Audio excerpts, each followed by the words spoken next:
Hello everyone. मैं MD Yadav और आप देख रहे हैं सूर्योदय सक्सेस पॉइंट। आज की इस क्लास में हम सॉल्व करेंगे कक्षा 5 का पर्यावरण अध्ययन का पेपर, जो कि आपका एग्जाम्स में आने वाला है। तो चलिए स्टार्ट करते हैं। पेपर को पूरा एंड तक देखना, जिससे कि आपको कौन से क्वेश्चन इंपॉर्टेंट है वो आपको पता चल जाए। तो फर्स्ट क्वेश्चन हम इसका देखेंगे कि फर्स्ट क्वेश्चन इसका क्या आएगा। फर्स्ट क्वेश्चन है, नीचे दिए गए चित्र को देखकर बताइए कि पत्थर चट्टा के किस भाग से अंकुरण निकल रहा है। तो कौन से भाग से निकल रहा है इसमें? पत्ती, तना, फल और जड़। तो हमें पत्ता दिख रहा है, तो पत्ती से क्या निकल रहा है? अंकुरण निकल रहा है। मतलब इसका ए आंसर राइट होगा। तो हम यहाँ भरेंगे ए। क्या भरना है ब्रैकेट में? आपको ए भरना है। Right answer A. पत्ती से पत्थर चट्टा के क्या निकल रहा है? अंकुरण निकल रहे हैं। सेकेंड है इसका, नीचे दिए गए चित्र को देखकर बताइए कि दृश्य किसका है। नीचे देखना हमें, ये दृश्य में दिखाई दे रहा है। तो देखो उसमें दिख रहा है कि बाढ़ आया हुआ, बाढ़ में एक गाड़ी डूबी हुई है पानी के अंदर। तो आगजनी का है? नहीं है। बांध जल भराव क्षेत्र का है? ये भी नहीं है। सूखे का है और भूकंप का है। तो बांध जल भराव का नहीं है, तो इसमें हम आ सकता है बाढ़ का भी है और बांध जैसा भी है। तो हम ले लेंगे बांध जल भराव क्षेत्र का है, या फिर इसको हम कह सकते हैं कि ये क्षेत्र किसका है? बाढ़ का। किसका है? बाढ़ आने का है। तो इसका आंसर ब राइट हुआ, तो हम लिखेंगे यहाँ पर ब। नेक्स्ट है थर्ड, दिए गए जलीय जंतु और पौधे के चित्र को देखकर निम्नलिखित प्रश्नों के उत्तर दीजिए। हमें इन पिक्चर्स को देखना है और प्रश्न के उत्तर देना जो नीचे दिए हुए हैं। पहला प्रश्न है, ऊपर दिए गए चित्र में कौन कौन से जंतु दिख रहे हैं? जैसे इसमें है मछली, मगरमच्छ, जलकुंभी और कछुआ। तो ये हमें दिख रहा है, हमें इनका आंसर्स देने। तो पहले क्वेश्चन का आंसर क्या क्या हो गया? इस चित्र में हमें मछली दिखाई दे रही है, मगरमच्छ, कछुआ और जलकुंभी हमको इसमें क्या दिखाई दे रही है, या इसका कमल का जो फूल है वो हमको इसमें दिखाई दे रहा है। नेक्स्ट, ऊपर दिए गए चित्र में कौन कौन से जंतु केवल पानी के अंदर ही रह सकते हैं। अब ऐसे कौन से जंतु है जो केवल पानी में रह सकते हैं? तो केवल पानी में रहने वाला ऊपर दिए गए चित्र में केवल मछली ही पानी के अंदर रहती है। कौन रहती है? केवल मछली ही पानी के अंदर रहती है। मगरमच्छ पानी में भी रह सकता है, भूमि पर भी रह सकता है, और कछुआ भी पानी और जमीन पे चल सकता है। इसलिए आंसर इसका क्या हो जाएगा? मछली। नेक्स्ट है, मछली की कोई एक विशेषता लिखिए जिसके कारण वह तैर पाती है। तो मछली की कोई एक विशेषता जिसके कारण वह तैर पाती है। मछली के शरीर में पूंछ और पंख होते हैं। क्या होती है? पूंछ और पंख होते हैं, जिनकी सहायता से वह पानी में तैरती है। पूंछ और पंख की सहायता से वो क्या कर सकती है? पानी में तैर सकती है। नेक्स्ट क्वेश्चन लेते हैं, दिए गए राजस्थान के मानचित्र में चूरू जिले के किन्हीं 3 पड़ोसी जिलों के नाम लिखिए। मानचित्र दिया होगा, उसमें से आपको चूरू के आसपास के 3 जिलों के नाम लिखने होंगे। तो चूरू के आसपास हमको देखना है, तो हनुमानगढ़ है, बीकानेर है, नागौर है, सीकर है और झुंझुनू है। तो ये 5 जिले जो इसके क्या है? पड़ोसी जिले हैं। तो इनके में से 3 नाम अपन को लिखने हैं, बीकानेर, झुंझुनू और सीकर। 3 नाम लिख दीजिए, 5 में से 3 हमने लिखे, बीकानेर, झुंझुनू और सीकर। नेक्स्ट है, जीजाबाई के जीवन से आप कौन कौन सी 3 सीख लेना चाहेंगे? जीजाबाई के जीवन से 3 सीख।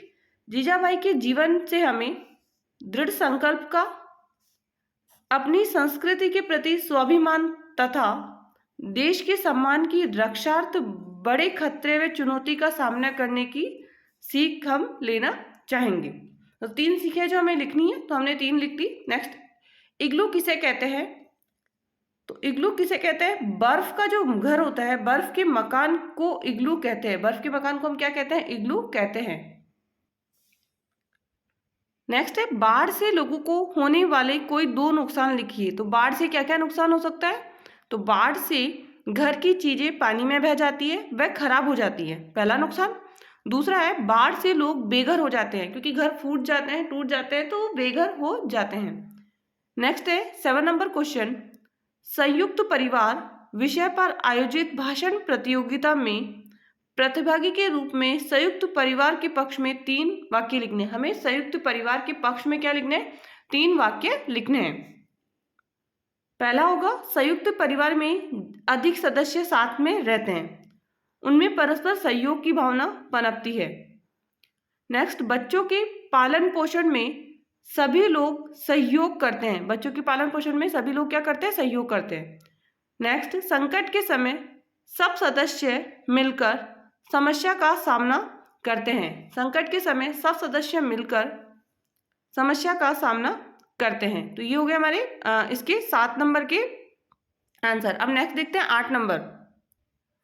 एंड 8 नंबर क्वेश्चन है, और यदि आपको ये वीडियो पसंद आ रहा है तो प्लीज़ यार इस वीडियो को लाइक एंड शेयर जरूर कर दीजिएगा, जिससे कि नेक्स्ट आने वाले वीडियो का नोटिफिकेशन आपको प्राप्त हो जाए। तो चैनल को सब्सक्राइब जरूर करना।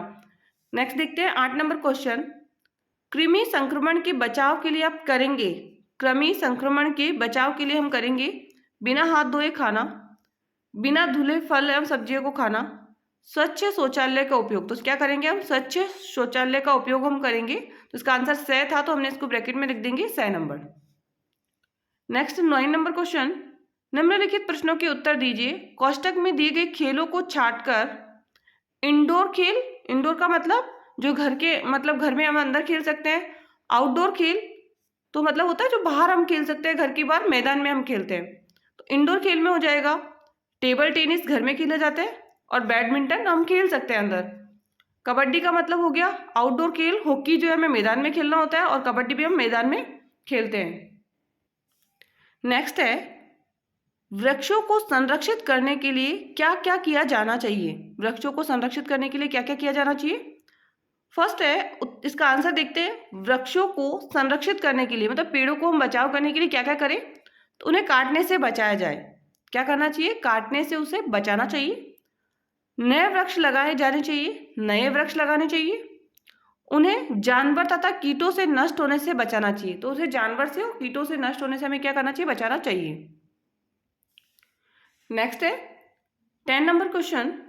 10 नंबर में एक थैली में रखे कागज के टुकड़े, सिक्का, चाबी और घास के तिनके के नीचे दी गई तालिका प्लेट ए और प्लेट बी में वर्गीकृत कीजिए। प्लेट ए में पानी में तैरने वाली वस्तुएं और प्लेट बी में पानी में डूबने वाली वस्तुएं। तो कागज का टुकड़ा पानी में तैर जाएगा, घास के तिनके पानी में तैर जाएगा, सिक्का पानी में डूब जाएगा, और चाबी भी पानी में डूब जाएगी। नीचे दी गई सारणी की मदद से रोगों को उसके लक्षण से मिलान करना है। रोगों को उसके लक्षण से मिलान करना है। पहला है पीलिया, और पीलिया के क्या क्या लक्षण है उनमें देखना है। तो पीलिया के पहले लक्षण है सफेद रंग की दस्त, मूत्र पीला आना, आंखों और नाखूनों का पीला होना, उल्टी होना। ये किसके हैं? पीलिया के हैं, तो पीलिया से इसको हम मैच कर देंगे। फिर है अतिसार। अतिसार क्या है? दिन में 4-5 या ज़्यादा दस्त होना, पेट में मोड़ आना, जीभ और होठ सूखना, पेशाब कम आना। तो ये किसके हो गए? अतिसार के हो गए। नेक्स्ट है कृमि रोग। भूख कम लगना, चेहरे पर पीलापन, पेट में दर्द रहना। ये किसके? कृमि रोग के हैं।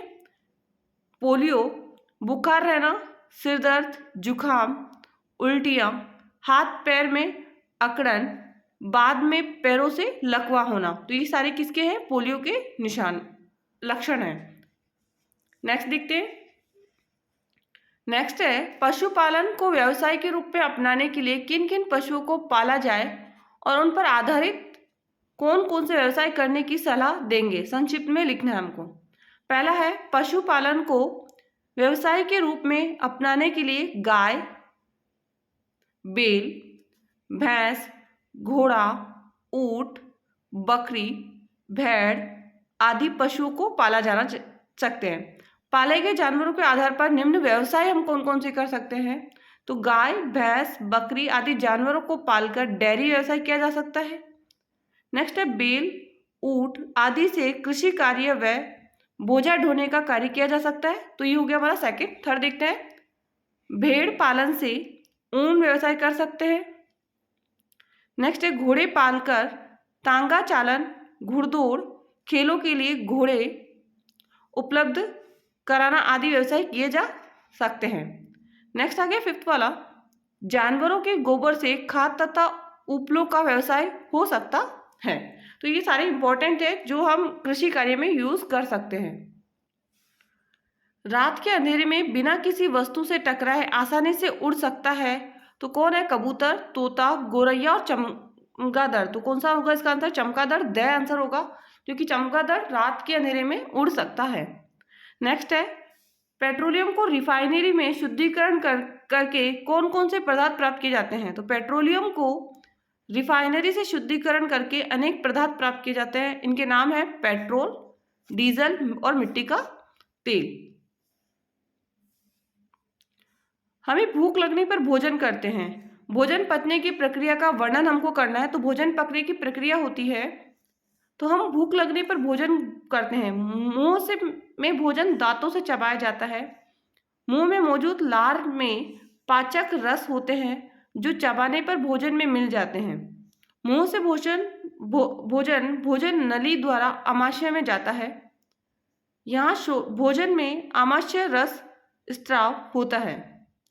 इसके बाद ये छोटी आंत में आता है। यहाँ यकृत और अग्नाशय ग्रंथियों से पाचक रस आकर भोजन में मिलते हैं, जिससे भोजन से पोषक तत्वों का अवशोषण होता है। ये तत्व रक्त के माध्यम से शरीर के विभिन्न अंगों तक पहुंच जाते हैं,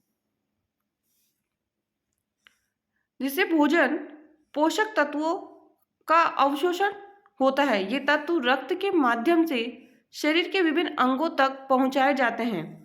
छोटी आंत से होता हुआ भोजन बड़ी आंत में जाता है, जहाँ फिर से पानी और पोषक तत्वों का अवशोषण होता है।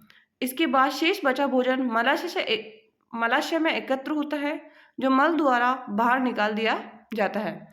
नेक्स्ट क्वेश्चन, अचार जल्दी खराब क्यों नहीं होता? लिखिए। अचार सिरका, नमक, तेल आदि रासायनिक परीक्षकों के साथ बनाया जाता है, जो इस अधिक समय तक सुरक्षित व संरक्षित रखते हैं। इसलिए अचार जल्दी खराब नहीं होता है। वर्षा जल को संग्रहित करके उसका उपयोग किस रूप में कर सकते हैं? वर्षा जल को संग्रहित करने की प्रक्रिया का चित्र बनाइए। तो हमें इसमें क्या बनाना है? प्रक्रिया का चित्र बनाना है। तो वर्षा जल को संग्रहित करके उसका उपयोग घरेलू कार्यों, सिंचाई, विद्युत उत्पादन तथा पीने के लिए किया जा सकता है। तो इसका जो चित्र है वो देख लीजिए। पहले आपको ये पिक्चर ऐसी बनानी है, इसका चित्र होगा इस तरीके से, आपको इसका पिक्चर बनानी है। नेक्स्ट है, भोजन का व्यर्थ में बर्बाद नहीं करने के लिए आप क्या करेंगे? तो भोजन को व्यर्थ में बर्बाद नहीं करने के लिए हम क्या करेंगे? क्यों, कितने और क्या? तो यहाँ पे आंसर क्या आ जाएगा? नहीं करने के लिए आप क्या करेंगे? तो आंसर होगा इसका स। शहर में बहुमंजिला मकान बनाए जाते हैं। शहर में बहुमंजिला मकान क्यों बनाए जाते हैं? क्या आएगा इसका आंसर? क्यों बनाए जाते हैं। नेक्स्ट, खेती के तरीकों में पुराने समय से अब परिवर्तनों को जानने के लिए क्या क्या प्रश्न कर सकते हैं? कोई 3 प्रश्न हमको लिखना है। तो पहले, खेत जोतने के लिए किनका उपयोग किया जाता था? पहला प्रश्न। दूसरा है, आजकल किस उपकरण से जुताई कर बीज बोए जा सकते हैं? दूसरा उपकरण। आजकल अधिक फसल प्राप्त करने के लिए गोबर की खाद के स्थान पर किस प्रकार की खाद का प्रयोग किया जाता है? तो ये क्वेश्चन आप बना के लिख सकते हैं। नेक्स्ट है, निम्न में से कौन सी लाइट चौराहा पर देख आप रुकेंगे? तो हम लाल लाइट पे, रेड लाइट या लाल लाइट पे रुकेंगे। पीली पर हम इंतजार करेंगे, और नीली पर तो कुछ होता नहीं है। हरी का हम क्या करते हैं? चलना स्टार्ट कर देते हैं।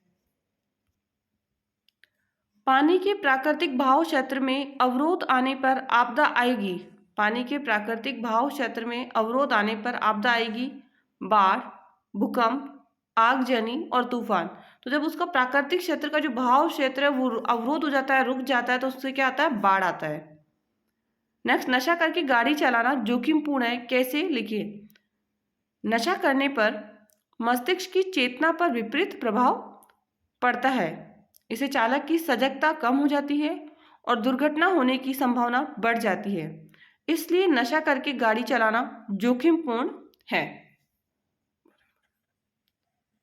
नेक्स्ट है 22 नंबर क्वेश्चन, हमारी गली मोहल्ले साफ रहे इसके लिए क्या क्या कर सकते हैं? कोई 3 बातें लिखिए।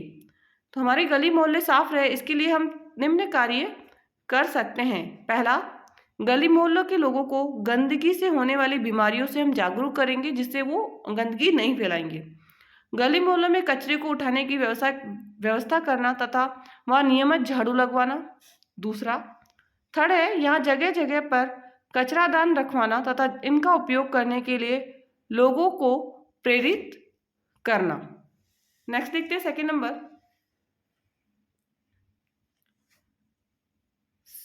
सेरेब्रल पाल्सी क्या है?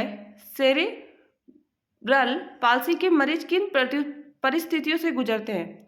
सेरेब्रल पाल्सी मस्तिष्क का रोग है। इसमें मस्तिष्क शरीर के अंगों को ठीक से नियंत्रित नहीं कर पाता है। इसमें मस्तिष्क की कुछ कोशिकाएं ठीक नहीं होने से वह शरीर के अन्य अंगों का आदेश भी ठीक से नहीं कर पाते। यद्यपि मरीज के हाथ पांव व अन्य अंग ठीक होते हैं तथापि वे ठीक से काम नहीं करते हैं। नेक्स्ट देखते हैं, बचेंद्री पाल एवरेस्ट पर कदम रखने वाली प्रथम महिला बनी, कैसे? और ये हमको उसको समझाना है। बचेंद्री पाल बचपन से ही साहसिक इरादों वाली लड़की थी। स्कूल पिकनिक के दौरान वह खेल खेल में पहाड़ पर चढ़ जाती थी। उन्होंने नेहरू पर्वतारोहण संस्थान में प्रशिक्षण प्राप्त किया। उनके साहस और उत्साह के कारण उन्हें एवरेस्ट अभियान दल में चुना गया। एवरेस्ट चढ़ाई के दौरान भारी भूस्खलन हुआ, जमीन खिसक गई थी। बचेंद्री पाल के सिर के पीछे चोट लगी थी। उनके सभी साथी भी घायल हो गए थे। बाकी सदस्य लौट गए, लेकिन बचेंद्री ने हिम्मत नहीं हारी। उनके इसी साहस और दृढ़ निश्चय ने उन्हें एवरेस्ट पर कदम रखने वाली प्रथम महिला बना दिया। नेक्स्ट है, चंद्रमा का आकार किस तिथि से किस तिथि तक बढ़ता है और किस तिथि को चंद्रमा बिल्कुल दिखाई नहीं देता? चंद्रमा का आकार अमावस्या के बाद एकम से लेकर पूर्णिमा तक बढ़ता है। एकम से लेकर पूर्णिमा तक बढ़ता है और पूर्णिमा के दिन पूर्ण आकार में दिखाई देता है। पूर्णिमा के बाद इसके 14 दिन एकम से लेकर चतुर्दशी तक इसका चमकीला आकार कम होता जाता है और अमावस्या की रात ये बिल्कुल दिखाई नहीं देता है।